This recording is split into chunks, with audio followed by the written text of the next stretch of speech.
Class 9th। जैसा कि हम लोग विगत कुछ दिनों से जल प्रदूषण यानी कि वाटर पोल्यूशन के बारे में पढ़ रहे थे, उसी संज्ञान में कुछ बिंदुओं को आज हम जानेंगे, उनका अध्ययन करेंगे। जल प्रदूषण के कारण क्या थे, जल प्रदूषण क्या है, इसकी जानकारी हम लोगों ने कल प्राप्त कर ली थी, यानी कि परसों प्राप्त कर ली थी। आज के जो बिंदु है, सर्वप्रथम जो हमारा बिंदु है वो है जल प्रदूषण के प्रभाव। क्या क्या प्रभाव हो सकते हैं जल प्रदूषण के, देखिएगा। नंबर 1 पॉइंट है समुद्रों में होने वाले परमाणु परीक्षण। आप लोगों ने देखा होगा कि जो जितने भी एटॉमिक मिसाइल्स हैं, जो भी मिसाइल हैं, तो इनका जो परीक्षण होता है वो समुद्र में करते हैं, क्योंकि वो ज़्यादा घातक ना हो जाए इसलिए। तो जब वहाँ करते हैं तो वहाँ भी तो जीव जंतु रहते हैं, तो उन जीव जंतुओं पर उसका इफेक्ट पड़ता है, जिससे क्या होता है, समुद्र में जो पर्यावरण का संतुलन है वो बिगड़ जाता है। Number 1 point. दूसरा पॉइंट है प्रदूषित जल। अगर ये प्रदूषित जल किसी व्यक्ति के शरीर में आ जाए तो ये हैजा, पेचिस, क्षय, क्षय मतलब टीबी, और उदर, उदर मतलब होता है पेट, पेट संबंधित सभी बीमारियों को उत्पन्न कर सकता है। तीसरा पॉइंट है दूषित जल के साथ में कभी कभी फीताकृमि, गोलकृमि इत्यादि परजीवी जंतु भी मनुष्य के शरीर के अंदर प्रवेश कर जाते हैं और अनेक रोगों को उत्पन्न करते हैं, अन्य बीमारियां भी उत्पन्न कर सकते हैं। चौथा बिंदु, कारखानों से मिलने वाला अपशिष्ट पदार्थ गर्म जल, जल स्रोत को दूषित करने के साथ साथ वहाँ के वातावरण को भी गर्म करता है। ये अगर आगे कहीं टॉपिक आएगा तो ग्लोबल वार्मिंग से जुड़ा हुआ है।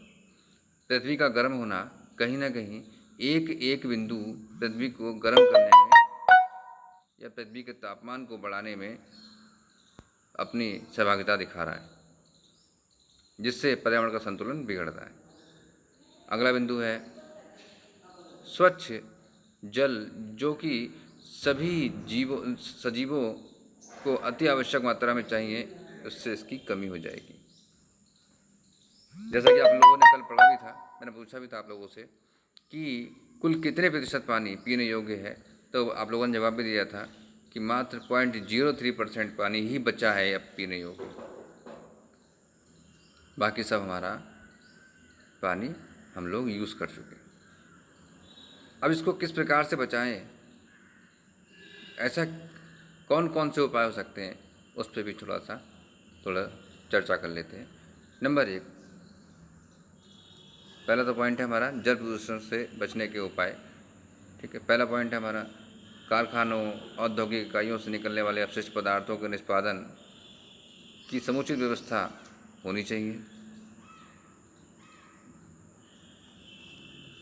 दूसरा है नदी या अन्य किसी जल स्रोत में अपशिष्ट बहना या डालना गैर कानूनी होना चाहिए। साथ ही साथ इसमें एक बिंदु और आ जाता है कि नदियों और तालाबों के किनारे कपड़े नहीं धोने चाहिए, क्योंकि उससे झाग नदी के पानी में मिल जाता है और वहाँ के पानी को प्रदूषित कर देता है।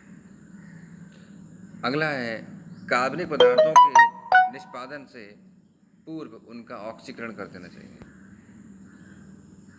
अगला है पानी में जीवाणुओं को नष्ट करने के लिए रासायनिक पदार्थ जैसे ब्लीचिंग पाउडर आदि का प्रयोग करना चाहिए, जिससे जितने के जीवाणु उसमें हों वो नष्ट हो जाएं, जो हमें हानि ना पहुंचा पाए। अगला बिंदु, अंतर्राष्ट्रीय स्तर पर समुद्रों में किए जा रहे परमाणु परीक्षणों पर रोक लगनी चाहिए तत्काल प्रभाव से। समाज व जनसाधारण में जल प्रदूषण के प्रति खतरा यदि है तो उसको सचेत करना चाहिए, उसकी जानकारी सभी व्यक्तियों को होनी चाहिए और समय समय पर हमें सरकार द्वारा